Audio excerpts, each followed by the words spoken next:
How to cash out on Robinhood. Hi everyone, welcome back to our channel. Today in this following video I'll be showing you the ways to cash out on Robinhood. So in order to cash out on Robinhood, first of all you need to open up your Robinhood app on your mobile device or visit the website on your computer.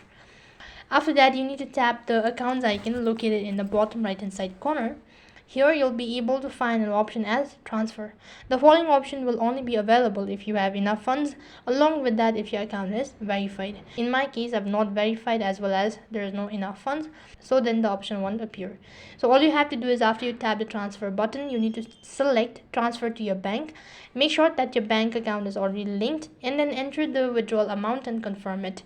Your funds will be transferred to your linked bank account within a few business days. So that's basically how you can cash out on Robinhood. That is all for this video.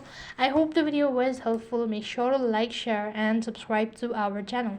Thank you for watching. See you in the next video.